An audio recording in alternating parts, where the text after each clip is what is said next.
Since January 23rd, Needham and surrounding communities have received 4 major snowstorms and historic snowfall totaling over 90 inches.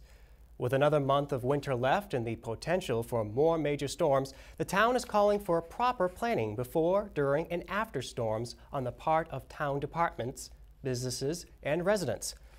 On February 6th, the League of Women Voters held an emergency readiness forum to discuss, among other topics, how to prepare for storms.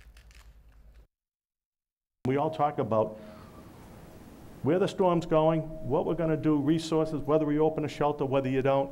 So all pre-planning done beforehand, so when something happens, we're ready to go. With advance warning of storms coming from the Massachusetts Emergency Management Agency, as early as 5 days ahead of a storm, the town is able to conduct planning meetings with department heads and schedule the necessary personnel before a storm hits.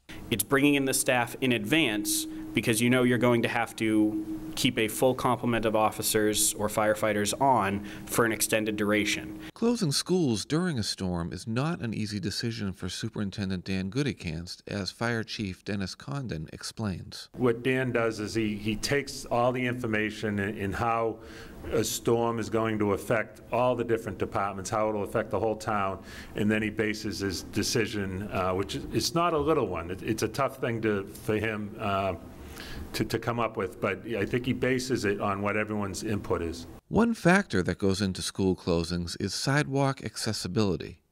Needham does require businesses to clear sidewalks within 5 hours of a storm or face penalties. We have been out, and they can be ticketed, and they've been given notices. Last week we handed out notices reminding the business owners of the bylaw to clean the sidewalk in front of them. Should prolonged power outages necessitate the need for a shelter, Director of Public Health Timothy McDonald explains how the primary shelter is selected. The high school has an emergency generator, has a lot more space.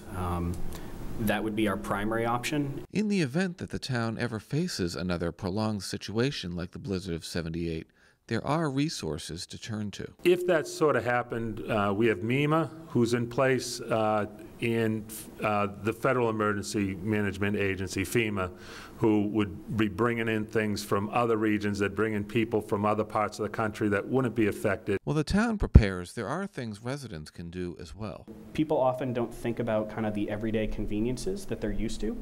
And if you think about it a little bit ahead of time, you can take a few little small steps that would make your life a lot better if there was an emergency. Have an emergency kit with non-perishable food, water, batteries, and flashlight ready. Keep cash on hand, and be sure that your car's gas tank is full in case of a prolonged power outage. With advanced planning on the part of the town, businesses, and residents, safety can be maintained. So we're all on the same page, we all have the same information, and we're all looking, basically just is for the health and safety of all of you here. For the Needham Channel News, I'm Josh Eilber.